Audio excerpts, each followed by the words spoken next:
Taiwan का कहना है कि चीन उसके डिफेंसेस को बेकार बना सकता है। क्वाड चीन का मुकाबला करने के लिए अभ्यास कर रहा है। समाजवाद के बीच गुना। इस सप्ताह के चाइना न्यूज हेडलाइंस में और भी बहुत कुछ।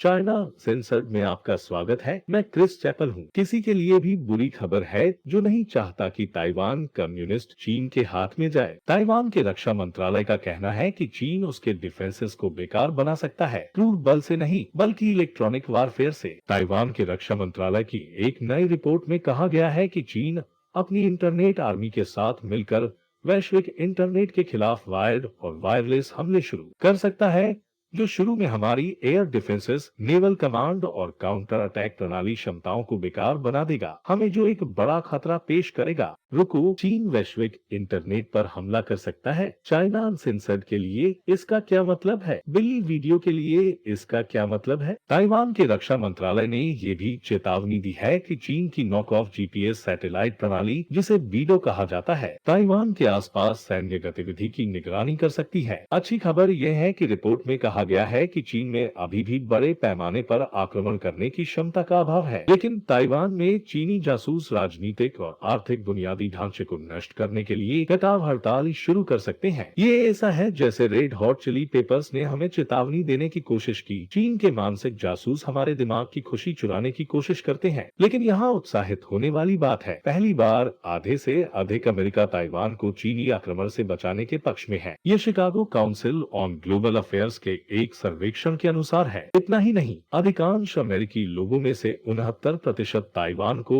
एक स्वतंत्र देश मानते हैं। ताइवान को अंतर्राष्ट्रीय संगठनों में शामिल करने का समर्थन 65% लोग करते हैं और यूएस ताइवान मुक्त व्यापार समझौते का 55% लोग समर्थन करते हैं। शायद जनता की राय से ज्यादा महत्वपूर्ण वह है जो अमेरिका के नेता वास्तव में करते हैं। और ऐसा लगता है कि बाइडेन प्रशासन ताइवान के लिए लगातार नीतियां बना रहा है। पिछले हफ्ते चीन ने ताइवान के पास सैन्य अभ्यास किया था, तो इस हफ्ते अमेरिका ने ताइवान जलदमरू मध्य के माध्यम से अपना युद्धपोत भेजकर जवाब दिया। आप जानते हैं, चीन के बाइडू सैटेलाइट को देखने के लिए कुछ है, लेकिन दक्षिण चीन सागर में तनाव बढ़ता जा रहा है। चीन पिछले एक साल से क्षेत्र में सैन्य गतिविधियों को बढ़ावा दे रहा है, खासकर ताइवान के खिलाफ। लेकिन ये सप्ताह एक बड़ी वृद्धि का प्रतीक है, एक जो विश्व स्तर पर शक्ति संतुलन को बदल सकता है। इस कमर्शियल ब्रेक के बाद मैं आपको और बताऊंगा। वापसी पर स्वागत है। चीनी कम्युनिस्ट पार्टी लगभग पूरे दक्षिण चीन सागर पर अपना दावा करती है। उन्होंने वहां कृत्रिम द्वीप बनाए हैं और उनका सैन्यीकरण किया है। 2018 तक चीन ने खुद को इतना मजबूत कर लिया था कि अमेरिका से युद्ध न होने पर चीन का पूरा नियंत्रण हो गया था।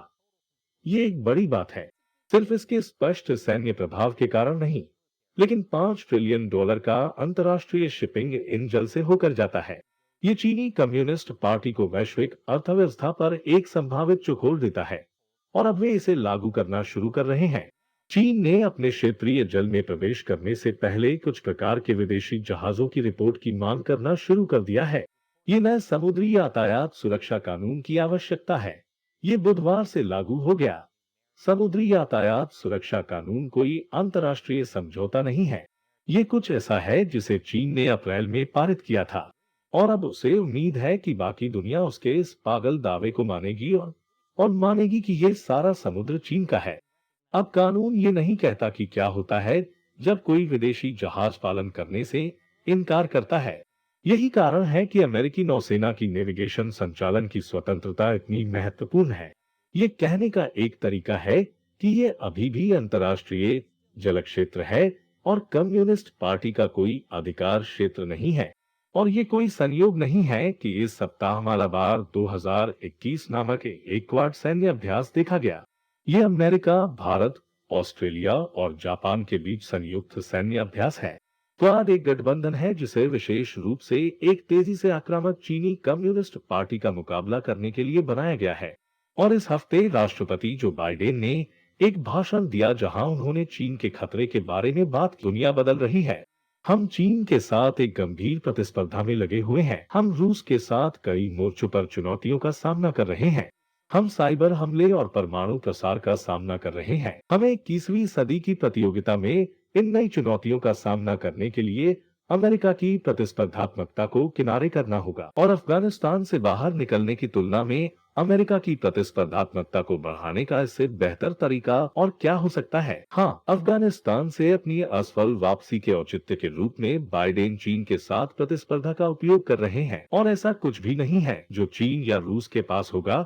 इस प्रतियोगिता में संयुक्त राज्य अमेरिका की तुलना में अधिक अफगानिस्तान में एक और दशक में फंस जाएगा। राष्ट्रपति बाइडेन का अधिकार। अफगानिस्तान पर अमेरिका के 2 दशकों के लंबे फोकस ने सेना को और अधिक गंभीर खतरों खासकर चीनी कम्युनिस्ट पार्टी से विचलित कर दिया है। दूसरी ओर कम्युनिस्ट पार्टी इस बात से बहुत खुश है कि अमेरिका अफगानिस्तान से कैसे निकला, उसके पैरों के बीच उसकी पूंछ है। चीन उन कुछ देशों में से एक है जहां अभी भी अफगानिस्तान में सक्रिय दूतावास है और चीन अब तालिबान के साथ काम करने को तैयार है, जबकि अमेरिका चला गया है। चीन भी तेजी से अपने परमाणु हथियार शस्त्रागार का निर्माण कर रहा है। अगस्त की सैटेलाइट तस्वीरें दिखाती हैं कि चीन जिनजियांग में 110 नए परमाणु मिसाइल सिलोस बना रहा है। कुछ हफ्ते पहले 120 अन्य नए मिसाइल साइलों की खोज की गई थी। ये कारण है कि एक वरिष्ठ अमेरिकी सैन्य अधिकारी के अनुसार चीन जल्द ही परमाणु खतरे के रूप में रूस से आगे निकल जाएगा। ये वास्तव में शीत युद्ध 2 है। अमेरिकी अधिकारी ने कहा एक क्रॉसओवर पॉइंट होने जा रहा है जहां चीन द्वारा प्रस्तुत खतरों की संख्या वर्तमान में रूस द्वारा प्रस्तुत खतरों की संख्या से अधिक हो जाएगी।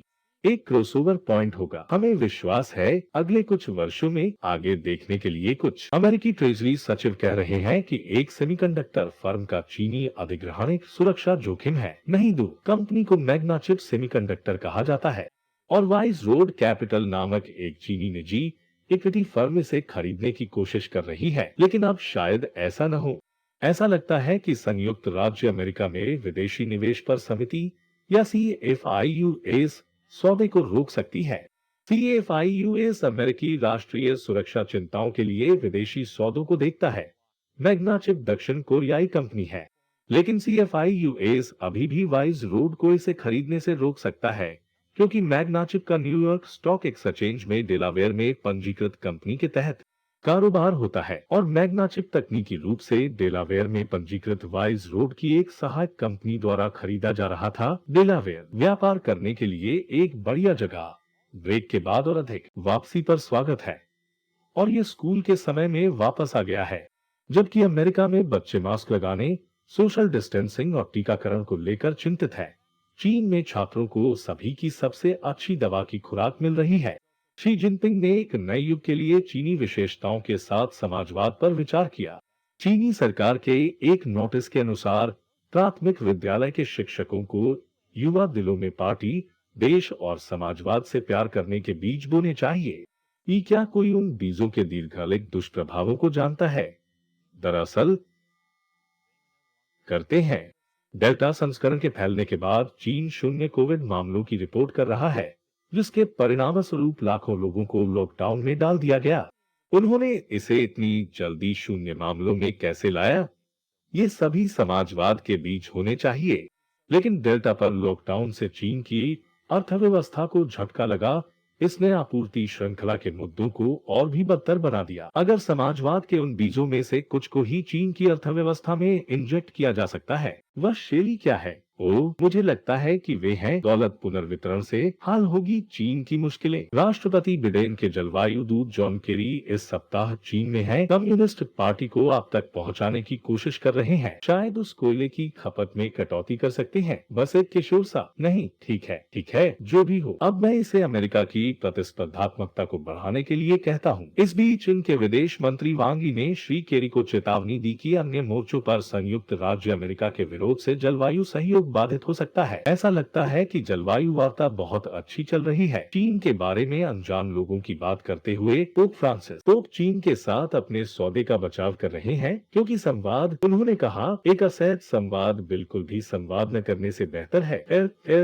वैसे ये बिल्कुल असहज संवाद नहीं है, ये खाली अर्थहीन संवाद की तरह है, जिसके परिणाम स्वरूप एक तरफा सौदा होता है जो एक नास्तिक अधिनायकवादी राज्य का पक्ष लेता है, लेकिन निश्चित रूप से कम्युनिस्ट पार्टी को चीन में कैथोलिक बिशप नियुक्त करने दे। मुझे लगता है कि ये उसी तरह की बातचीत है जो अमेरिका ने चीन के साथ जलवायु परिवर्तन पर की है। क्या ये सही नहीं है श्रीमान केरी? और अमेरिका और चीन के बीच चीजें कितनी अच्छी चल रही हैं। इसके संकेत में चीन ने चेंगडू शहर में अमेरिकी चैम्बर ऑफ कॉमर्स को बंद कर दिया है। यह अमेरिका और दक्षिण पश्चिमी चीन के बीच व्यापार का समर्थन करने वाला था। बंद करने का कोई आधिकारिक कारण नहीं बताया गया था, लेकिन मुझे खुशी है कि ये बंद हो गया। आइए इस आर्थिक विघटन को शुरू करें। और अब मेरे लिए चाइना अनसेंसर्ड की 50 सेंट आर्मी सेना के एक सदस्य के एक प्रश्न का उत्तर देने का समय है। एक प्रशंसक जो क्राउड फंडिंग वेबसाइट पैट्रन पर शो का समर्थन करता है या सब्सक्रिप्शन प्लेटफॉर्म लोकल पर ये स्थानीय लोगों से आता है, वह जेसन डाउन द रोड कहता है, मुझे लगता है कि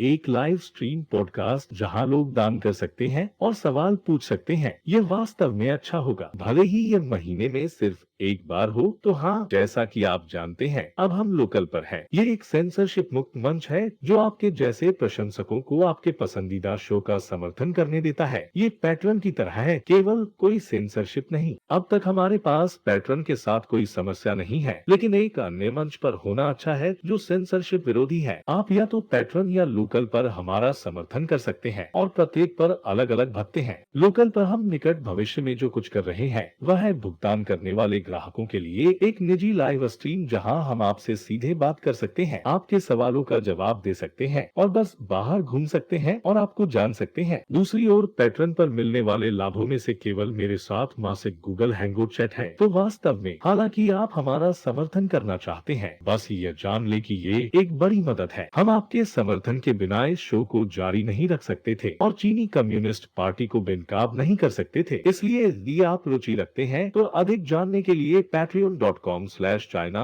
Uncensored या China Uncensored.locals.com पर जाएं, क्योंकि जेसन सड़क के नीचे आपके समर्थन के लिए धन्यवाद। एक बार फिर मैं क्रिस चैपल हूँ, अगली बार मिलते हैं।